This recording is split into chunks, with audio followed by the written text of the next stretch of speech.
सकीब भाई, जो जिस तरीके की वीडियो जेडीयू की तरफ से शेयर की गई, कितना सामान्य इसको माना जाए? परिस्थिति के हिसाब से, समय के हिसाब से, चुनाव सिर पे खड़ा है बिल्कुल, और ऐसे में इन सारी चीजों का आना। अच्छा, और दूसरा, जरा इस पर भी हम बात करेंगे कि मोदी जी को अचानक से स्कूलों की याद आ गई, केंद्र की सरकार को बिहार में केंद्रीय विद्यालयों की याद आ गई। ऐसा क्या कुछ नया हो गया है बिहार में जो अब शिक्षा को बढ़ाने की जरूरत पड़ रही है? क्या शिक्षित मजदूरों की मांग बढ़ गई है क्या? 4 मजदूर ट्रेनें पहले दे रहे थे, फिर 19 केंद्रीय विद्यालय दे दिए गए हैं। शिक्षित मजदूरों की मांग बढ़ी है क्या कि बिहार में इन सारी चीजों की जरूरत पड़ रही है?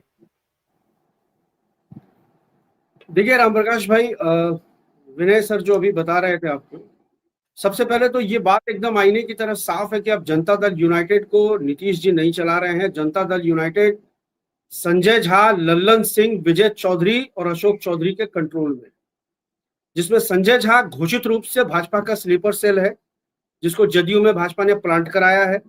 वो भाजपा से ही जदयू में आया है। लल्लन सिंह अवसरवादी आदमी है, पहले लालू के करीब रहा करने की कोशिश करते थे। अब उनको भी समझ में आ गया है कि उनके खुद के स्वजातीय लालू यादव के साथ अगर हम जाते हैं तो उनको वोट नहीं देते हैं। 2014 का चुनाव वो लड़के देख चुके।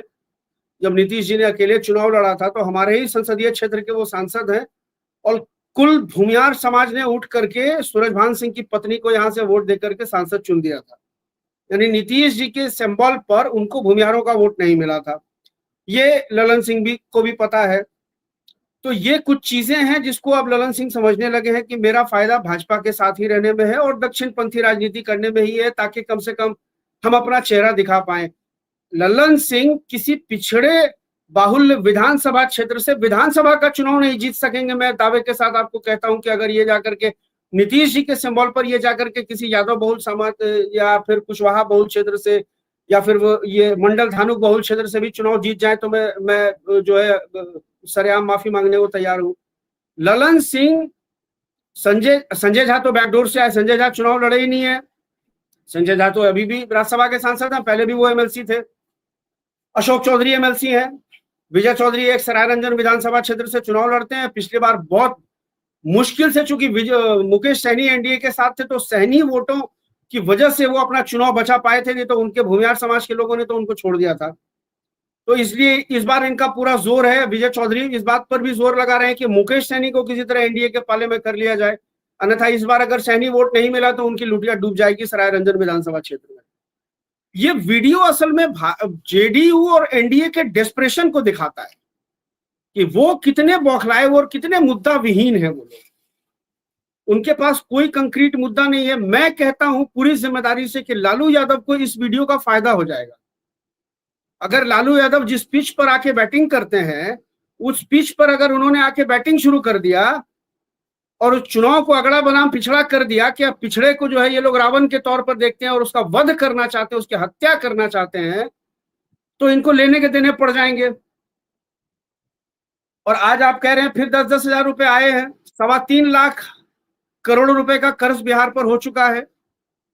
पूरा बजट का आंकड़ा है कितना कर्ज एक व्यक्ति के ऊपर है, किस तरह से कर्ज पर कर्ज लेकर के ये जो है खजाना खोला गया है। और बाद में जो भी मुख्यमंत्री बनेगा, चाहे नीतीश जी बने, भाजपा से बने और या तेजस्वी बने, उसको अगर अर्थव्यवस्था की बुनियादी समझ नहीं होगी तो बिहार का क्या हाल होने वाला है। क्योंकि यहाँ बिहार के अंदर कोई कल कारखाना, कोई उद्योग धंधा तो है नहीं कि आप जीडीपी जनरेट करते हैं, है ना। आपके यहाँ कोई प्रोडक्शन का काम तो होता नहीं है जिससे आपका जो है वो रिवेन्यू जनरेट होता है। तो ये तमाम चीजें हैं। भाजपा के पास अब कुछ भी नहीं बचा है। लालू यादव को वो अब अभी भी वो 20 साल बाद भी अगर लालू के नाम पर भाजपा चुनाव लड़ने जा रही है तो आप अंदाजा लगाइए कि भाजपा को खुद मोदी पर कितना भरोसा है। अगर भाजपा को मोदी पर भरोसा होता तो मोदी ही मोदी मोदी मोदी मोदी करो, लालू को छोड़ दो ना, तो मोदी करो। साकेब, अभी भी अगर लालू का नाम लेना पड़ता है तो ये भी दिखाता है कि लालू यादव के सिंबल में कितनी ताकत है।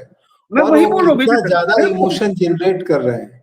बिल्कुल तो बिल्कुल बिल्कुल। ये जो है ये निश्चित तौर पर ये जो जिसने भी बनाया है वो जेडीयू का तो खैर ख्वाह तो नहीं है। और वो निश्चित तौर पर ये जो है वो भाजपा के जो वोटर हैं जो डिथोर्न हुए हैं सत्ता से, वो उनके मानसिक दशा को दिखलाती है। और ये जो बाकी स्कूल वाला जो मामला है वो उनके प्रोपेगेंडा में फिट बैठता है, और इसीलिए उन्होंने स्कूलों की घोषणा की, क्योंकि वो फिर हमला कर पाए कि देखिए शिक्षा व्यवस्था की क्या हालत कर दी इन लोगों ने। तो वो तमाम चीजें। राम प्रकाश जी,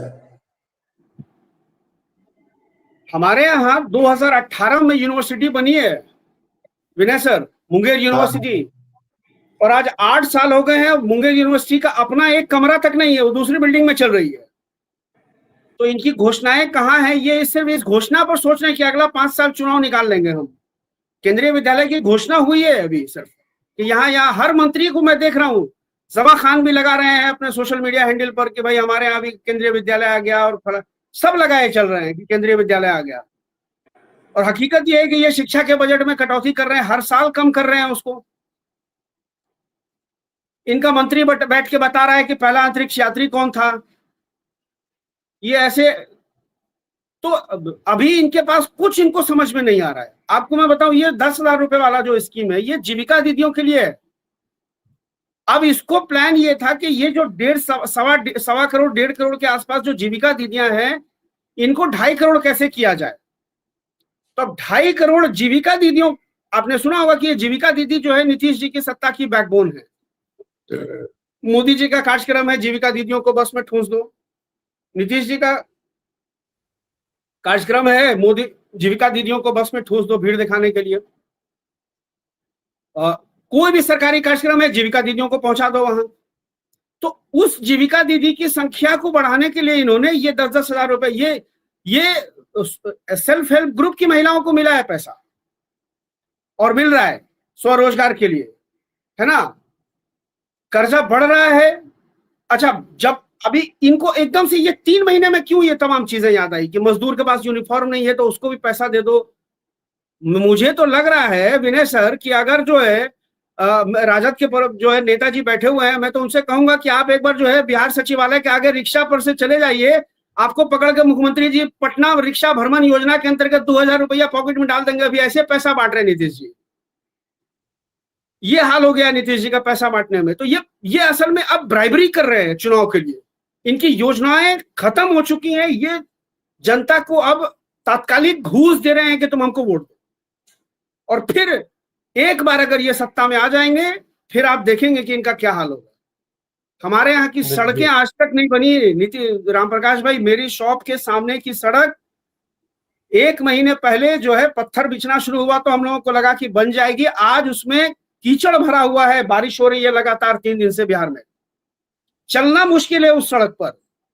ये 20 सालों की मैं आपको बात बता रहा हूं, 20 साल से ललन सिंह यहाँ सांसद हैं, विधायक एनडीए का ही बनता रहा है पिछले 20 साल में यहाँ पर। एक बार 2015 को अगर छोड़ दिया जाए तो महागठबंधन के विधायक विजय कुमार विजय आरजेडी से जीते थे, वरना उससे पहले 2005 से लेकर 2015 और इधर आप देख लीजिए 15 से 20, 20 से 25 ये एनडीए का विधायक बनता रहा है। एक नाला एक सड़क नहीं बनवा पाए हैं ये लोग अपने क्षेत्र में, और आप देख रहे हैं कि जनता किस तरह से खदेड़ रही है इनको। तो ये इनकी स्थिति हो गई है। और अब आप सोच लीजिए कि लालू यादव आज भी इनके लिए कितने प्रासंगिक हैं इनकी राजनीति में।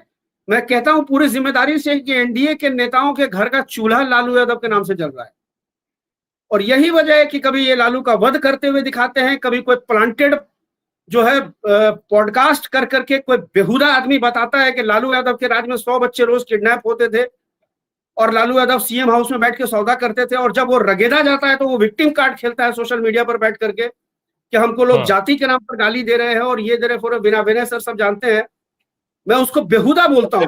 फिर वो वीडियो डिलीट होती है, फिर वो वीडियो डिलीट होती है। हाँ, वीडियो डिलीट होती है, वीडियो डिलीट होती है, और वो विक्टिम कार्ड खेल रहा है वो आदमी। और उसके बाद एक लड़की की हत्या होती है, उसका सामूहिक बलात्कार होता है 1999 में, उसकी एक स्टोरी लगाता है लाल डायरी के नाम से, उस पर एक अश्लील थंबनेल लगाता है, एक स्त्री विरोधी थंबनेल लगाता है। उसके बाद जब रगेदा जाता है तो अब वो विक्टिम कार्ड खेल रहा है 2 दिन से, मैं देख रहा हूं उसको, और वो एजेंडा प्लांट करता है। रोज की आदत है उसके। मंगनीलाल मंडल प्रदेश अध्यक्ष बनाए गए, तब उसका एजेंडा मैंने देखा। राजेश राम कांग्रेस के प्रदेश अध्यक्ष बनाए गए, तब उसका मैंने एजेंडा देखा। मैं लगातार उसके एजेंडे को देखता हूं और मैं मतलब मेरा ये अपना आकलन है कि वो इंतहाई दर्जे का जातिवादी और एजेंडाबाज व्यक्ति है, जिसको एनडीए ने अपने हिसाब से माहौल बनाने के लिए प्लांट करके रखा हुआ, और वही आदमी है जो बिहार में बार बार प्रशांत किशोर को भी एक बड़े स्टेक होल्डर के तौर पे दिखा रहा है।